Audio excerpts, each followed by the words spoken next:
Assalamualaikum warahmatullahi wabarakatuh.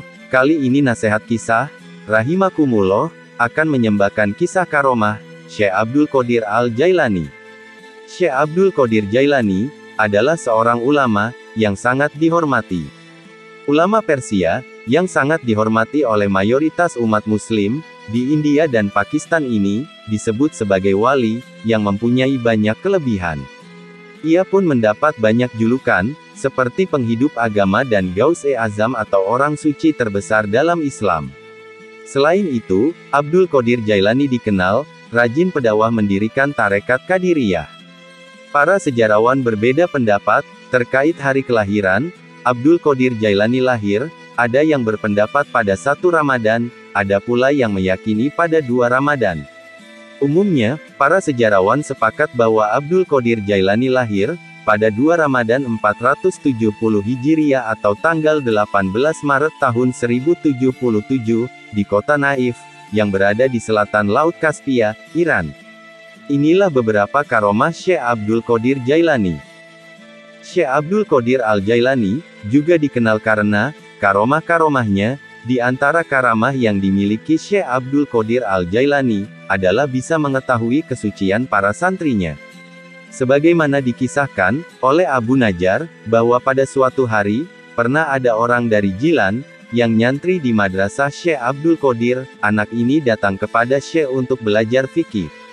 Ketika berkumandang azan zuhur, seluruh santri berebut tempat di barisan paling depan, untuk mengaji kepada Syekh Abdul Qadir. Masing-masing santri akan meletakkan kitabnya di dekat sajadah Syekh Abdul Qadir.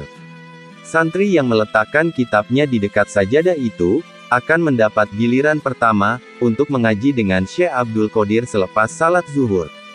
Sebelum waktu zuhur tiba, santri yang berasal dari Jilan itu tertidur hingga dirinya bermimpi basah. Ia bangun saat azan zuhur berkumandang.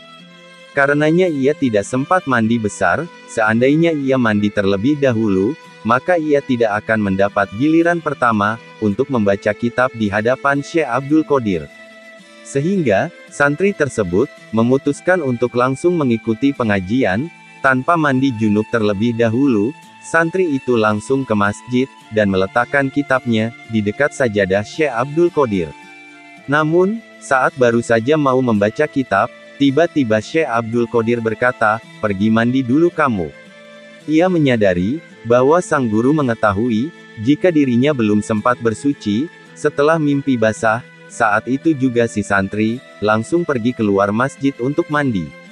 Memuliakan guru-guru kita, salah satunya dengan selalu menjaga adab terhadapnya. Syekh Abdul Qadir Jailani melawan setan, iblis, dan hawa nafsu. Syekh Abdul Qadir Jailani adalah seorang sufi masyhur yang memiliki segudang karomah. Ia juga bergelar Sultanul Aulia atau raja dari seluruh para wali. Salah satu kisah karomahnya adalah tatkala ia bertarung melawan setan, iblis, dan hawa nafsu. Kisah ini diriwayatkan oleh Syekh Utsman As-Sirafani. Syekh Utsman As-Sirafani menceritakan bahwa ia pernah mendengar Syekh Abdul Qadir Jailani yang mengatakan pernah bermukim sendirian di kawasan Gersang. Setiap hari dan setiap malam, setan-setan mendatanginya dengan berbaris dalam wujud manusia jadi-jadian. Para setan tersebut membawa berbagai macam senjata serta memikul berbagai benda yang berbunyi sangat keras. Mereka terlibat perkelahian dengan Syekh Abdul Qadir Jailani dan melemparinya dengan bola api. Menghadap kejadian seperti itu, Syekh Abdul Qadir Jailani justru merasakan ketentraman dalam hatinya yang sulit terucapkan dengan kata-kata. Syekh Abdul Qadir Jailani mendengar suara hatinya yang berkata, "Berdirilah dan serang mereka, wahai Abdul Qadir Jailani, karena kami selalu siap menambah kekuatanmu, dan kami akan datang dengan pasukan yang tidak mungkin terkalahkan oleh mereka." Kemudian, ia melemparkan satu serangan kepada para setan. Sontak setan-setan itu berlari, terbirit-birit, dan pergi menghilang. Setelah itu, ada sesosok setan yang mendatanginya. Dari tengah para setan yang berlari menjauh darinya, setan tersebut kemudian berkata, "Pergilah dari sini, atau aku akan menghajarmu." kata setan itu sembari mengancam. Mendengar ancaman dari setan itu, Syekh Abdul Qadir Al-Jailani langsung memukul setan itu, lantas ia pun langsung lari, terbirit-birit, dari hadapan Syekh Abdul Qadir Al-Jailani. Setelah itu, Syekh Abdul Qadir Al-Jailani mengucapkan kalimat thayyibah, la haula wala quwata illa billahil aliyil azim. Seketika itu juga, setan yang mengancam Syekh Abdul Qadir Al-Jailani langsung terbakar api, hingga hangus. Dalam kesempatan lain, Syekh Abdul Qadir Al-Jailani didatangi oleh iblis, yang penampilannya benar-benar menakutkan, mukanya buruk, dan bau badannya sangat menjijikkan, baunya sungguh sangat busuk melebihi bangkai. Aku datang kepadamu, dengan maksud, untuk menjadi pelayanmu, yang siap melayanimu, karena kamu telah berhasil mengalahkanku, dan anak buahku, seluruh pasukanku, ucap setan iblis itu. Mendengar tawaran tersebut, Syekh Abdul Qadir Al-Jailani berkata, dengan nada membentak. Pergilah kau iblis, dari hadapanku, karena aku tidak percaya, sama sekali kepadamu, kata Syekh Abdul Qadir.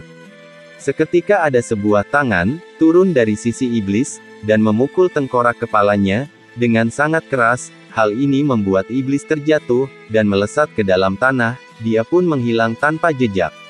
Iblis itu, kembali mendatangi Syekh Abdul Qadir Jailani, untuk yang kedua kalinya, dengan membawa anak panah, api di tangannya dan hendak menyerangnya, namun, tiba-tiba muncul, seseorang memakai jubah, berlari ke arah Syekh Abdul Qadir Jailani, dengan menunggang kuda berwarna kelabu.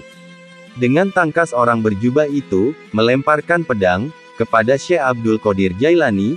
Melihat hal itu, iblis lari terbirit-birit, meninggalkan Syekh Abdul Qadir Jailani. Kemudian untuk kesekian kalinya, iblis itu, masih juga, menemui Syekh Abdul Qadir Al-Jailani, karena iblis memang tidak bisa mati, kecuali hari kiamat, sudah datang. Maka wajar, meski sudah dikalahkan, dan ditebas berkali-kali, iblis itu tetap saja masih hidup, dan mendatangi Syekh Abdul Qadir Al-Jailani. Kedatangan iblis ke hadapan Syekh Abdul Qadir kali ini, dengan cara menangis, dan mengguyurkan debu di atas kepalanya, jaraknya agak jauh, dari Syekh Abdul Qadir. Aku sungguh telah putus asa, menggoda orang sepertimu, wahai Syekh Abdul Qadir Al-Jailani, kata iblis itu. Syekh Abdul Qadir Al-Jailani lantas menjawab, perkataan iblis itu, dengan nada cukup keras. Pergilah kamu dari sini, wahai makhluk terkutuk, aku tidak akan pernah berhenti, perlindungan kepada Allah, untuk melawanmu, dan mengalahkanmu, kata Syekh Abdul Qadir Al-Jailani. Mendengar jawaban Syekh Abdul Qadir Al-Jailani, yang tegas itu, iblis pun, semakin keras menangis, sambil berkata demikian. Ini akan lebih berat lagi bagiku, karena apa yang kau ucapkan itu, lebih menyakitkan bagiku, ketimbang jepitan besi neraka, ucap iblis. Setelah menyerah, iblis pun pergi, meninggalkan Syekh Abdul Qadir Al-Jailani. Itulah karamat wali Syekh Abdul Qadir Al-Jailani yang mampu mengalahkan pasukan iblis. Bicara tentang karomah, Syekh Abdul Qadir Jailani, seakan tak pernah ada habisnya.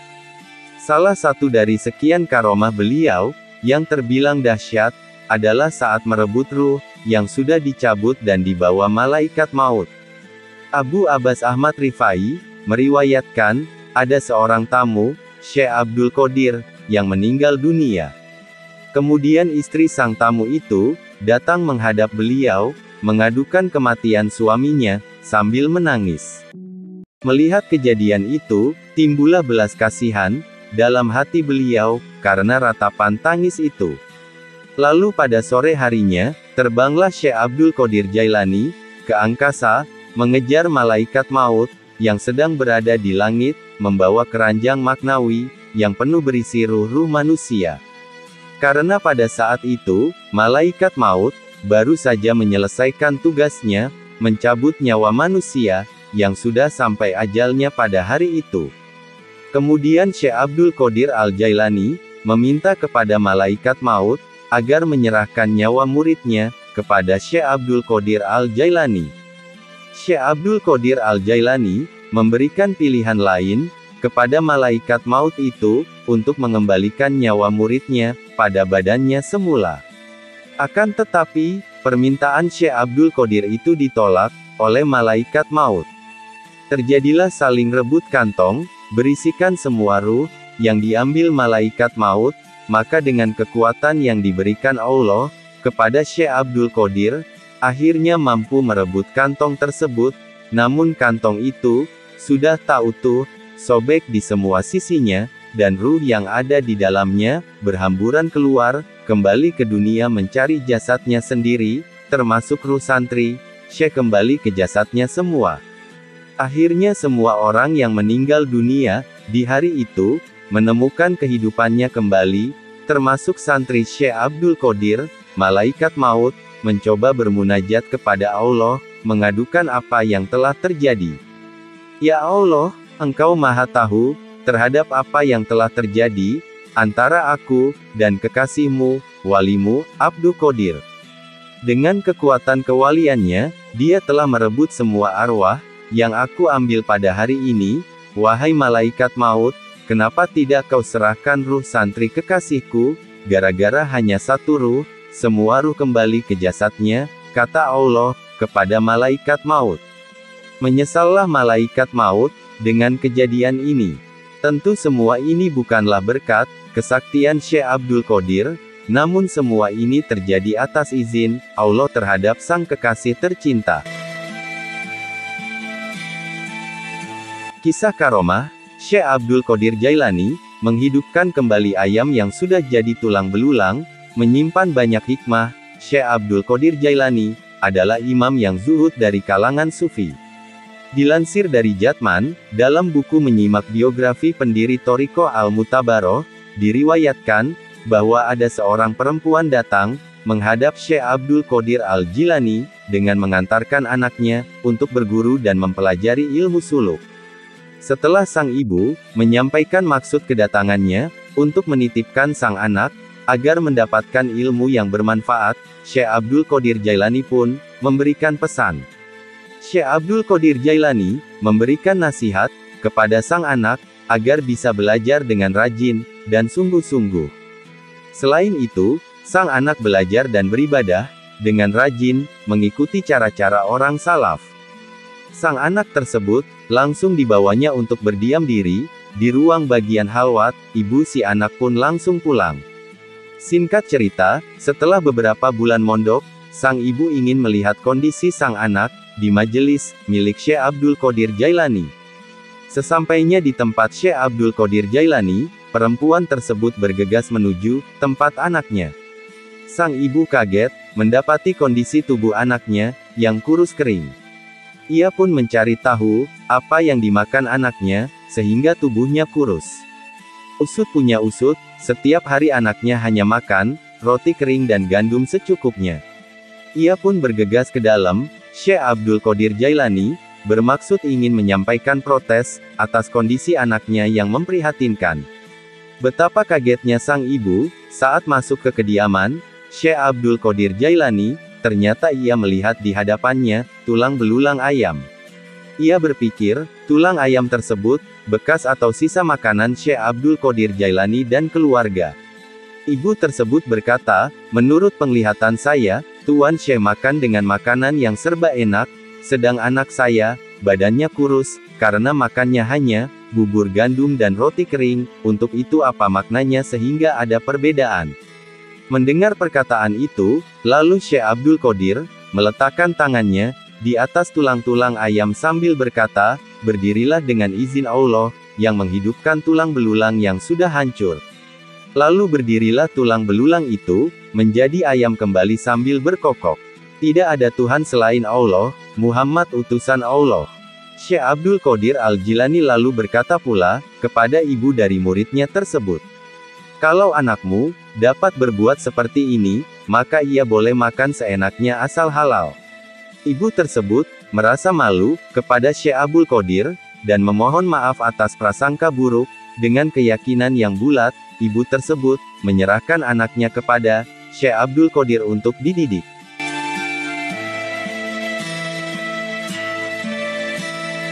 Karomah, yang dimiliki oleh wali itu, tidak hanya nampak ketika hidup saja, tetapi setelah wafat, waliullah masih diberi karomah. Dan bagi pengikut Ahlussunnah wal Jamaah, kepercayaan terhadap adanya waliullah dan karma itu perlu diyakini secara baik. Bahkan 4 imam madhab sudah bersepakat mengenai karomah yang ada para wali, ketika hidup maupun sudah wafat. Kisah Syekh Abdul Qadir Jailani, menghidupkan orang mati, adalah salah satu cerita menarik, yang belum banyak diketahui orang. Hal ini berawal dari perdebatan antara orang Nasrani dan seorang Muslim. Banyak cerita menarik yang dialami olehnya, salah satunya adalah kisah Syekh Abdul Qadir Jailani, menghidupkan orang mati. Dalam kitab Manaqib, Jawahirul Ma'ani, kisah tersebut berawal saat dia bertemu dengan 2 orang yang tengah berdebat. Perdebatan antara orang Nasrani dan Muslim itu, persoalan siapa yang paling mulia, apakah Nabi Isa atau Nabi Muhammad. Menurut orang Nasrani tersebut, Nabi Isa berkedudukan lebih agung dan mulia daripada Nabi Muhammad. Sebaliknya, orang Muslim berpandangan kalau Nabi Muhammad jauh lebih mulia. Syekh Abdul Qadir Al-Jailani bertanya pada orang Nasrani, apa yang menjadi dasar, dan apa pula dalilnya, sampai kamu bisa mengatakan bahwa Nabi Isa lebih sempurna daripada Nabi Muhammad. Lalu, orang Nasrani itu menjawab, Nabi Isa mempunyai keistimewaan, beliau bisa menghidupkan kembali orang yang sudah mati, sedangkan Nabi Muhammad, apa buktinya kalau dia bisa menghidupkan orang mati? Syekh Abdul Qadir Al-Jailani melanjutkan pertanyaannya, terlalu tinggi kalau Nabi Muhammad, apakah kamu tahu bahwa saya ini bukan Nabi, saya hanya sekadar pengikut agama Nabi Muhammad Shallallahu Alaihi Wasallam. Kata orang Nasrani, ya benar saya tahu. Syekh Abdul Qadir Al-Jailani bertanya lagi, kalau sekiranya saya bisa menghidupkan kembali orang yang sudah mati, apakah kamu bersedia untuk percaya dan beriman kepada agama Nabi Muhammad Shallallahu Alaihi Wasallam? Baik, saya mau beriman kepada agama Islam, jawab orang Nasrani itu. Kemudian Syekh Abdul Qadir Al-Jailani meminta kepada orang Nasrani supaya menunjukkan kuburan yang mana yang ingin dihidupkan lagi, hingga sampailah mereka pada kuburan yang dituju. Sebelum dihidupkan, Syekh Abdul Qadir Al-Jailani menjelaskan dulu perihal orang yang telah mati tersebut, dulunya semasih hidup di dunia. Syekh Abdul Qadir Al-Jailani berkata, dahulu orang ini adalah seorang penyanyi, bagaimana kalau ahli kubur ini saya bangunkan, dan saya suruh dia bernyanyi? Silakan saja, dengan nada tak percaya dan bingung, bahwa Al-Jailani mampu menghidupkan orang tersebut. Sesaat kemudian, Syekh Abdul Qadir Jailani melangkah ke depan kuburan, lalu dia berkata, seperti apa yang diucapkan Nabi Isa, ketika menghidupkan orang yang sudah lama mati, bangunlah dengan izin Allah. Serta kuburan itu pun bergerak dan membelah seketika, dan muncullah orang yang sudah mati tersebut, dan Syekh Abdul Qadir Al-Jailani menyuruhnya bernyanyi. Dengan rasa tak percaya dan takjub dengan kejadian tersebut, kedua orang tersebut saling bertatapan keheranan, namun kejadian itu adalah kejadian yang nyata, yang dilihat dengan kedua mata mereka sendiri, dan akhirnya mau mengakui Nabi Muhammad Shallallahu Alaihi Wasallam sebagai nabinya, dan dia pun masuk Islam di hadapan Syekh Abdul Qadir Al-Jailani. Syekh Abdul Qadir terkenal sebagai pribadi yang teguh dalam berprinsip, sang pencari sejati dan penyuara kebenaran kepada siapapun dengan risiko apapun. Usianya dihabiskan untuk menekuni jalan tasawuf, hingga ia mengalami pengalaman spiritual dahsyat yang mempengaruhi keseluruhan hidupnya. Selain mewarisi banyak karya tulisan, Syekh Abdul Qadir meninggalkan beberapa buah nasihat. Menjelang kewafatannya, akhir hayat Syekh didahului dengan kondisi kesehatannya yang terus menurun. Kala itu, putra-putranya menghampiri dan mengajukan sejumlah pertanyaan. Berilah aku wasiat, wahai ayahku, apa yang harus aku kerjakan sepergian ayah nanti? Tanya putra sulungnya, Abdul Wahab. Engkau harus senantiasa bertakwa kepada Allah, jangan takut kepada siapapun, kecuali Allah. Setiap kebutuhan mintalah kepadanya, jangan berpegang selain kepada talinya, carilah segalanya dari Allah, jawab sang ayah. Aku diumpamakan seperti batang yang tanpa kulit, sambung Syekh Abdul Qadir, menjauhlah kalian dari sisiku, sebab yang bersamamu itu, hanyalah tubuh lahiriah saja, sementara selain kalian, aku bersama dengan batinku. Putra lainnya, Abdul Aziz, bertanya, tentang keadaannya. Jangan bertanya tentang apapun, dan siapapun kepadaku. Aku sedang kembali dalam ilmu Allah, sahut Syekh Abdul Qadir. Ketika ditanya Abdul Jabbar, putranya yang lain, apakah yang dapat ayahanda rasakan, dari tubuh ayah? Syekh Abdul Qadir menjawab, seluruh anggota tubuhku terasa sakit, kecuali hatiku. Bagaimana ia dapat sakit, sedang ia benar-benar bersama dengan Allah? Mintalah tolong kepada Tuhan, yang tiada Tuhan yang wajib disembah, kecuali Dia. Dialah zat yang hidup, tidak akan mati, tidak pernah takut, karena kehilangannya, kematian pun segera menghampiri Syekh Abdul Qadir. Akhirnya suara Syekh Abdul Qadir Al-Jailani, perlahan mengecil, sebelum akhirnya berhenti. Sementara lidahnya menempel, pada langit-langit mulutnya, Syekh Abdul Qadir Al-Jailani wafat, pada malam hari pada usia 90 tahun. Syekh Abdul Qadir Al-Jailani hidup, di masa 1078 sampai 1167 Masehi. Ia adalah pendiri tarekat Qadiriyah. Syekh Abdul Qadir tidak lepas dari mengajar tafsir, hadits, fikih, perbandingan madhab, akidah, nahwu, dan membaca Al-Quran dengan beragam qiraah. Syekh Abdul Qadir mengeluarkan fatwa menurut dua mazhab, mazhab Asy-Syafi'i dan mazhab Ahmad bin Hambal. Fatwanya dihadapkan kepada ulama Irak yang membuat mereka takjub pada kefakihan Syekh Abdul Qadir Al-Jailani. Syekh Abdul Qadir Al-Jailani hanya keluar dari madrasahnya pada hari Jumat untuk melakukan salat Jumat di Masjid Jami di Baghdad. Setiap malam, Syekh Abdul Qadir meminta orang rumahnya untuk menggelar makanan. Ia makan bersama para tamu yang hadir. Ia juga tidak segan untuk duduk bersama orang-orang terpinggirkan. Syekh Abdul Qadir terkenal sabar menghadapi para santri. Syekh Abdul Qadir Al-Jailani adalah orang yang senang menghibur hati orang fakir. Ia juga orang yang senang mencari sahabatnya, yang lama tidak jumpa. Syekh Abdul Qadir dikenal sebagai orang yang pemaaf, atas kekurangan dan kesalahan para sahabatnya. Itulah karomah ulama besar wali Allah, Syekh Abdul Qadir Al-Jailani. Semoga kita bisa mengambil pelajaran dan hikmahnya. Demikian. Wassalamualaikum warahmatullahi wabarakatuh.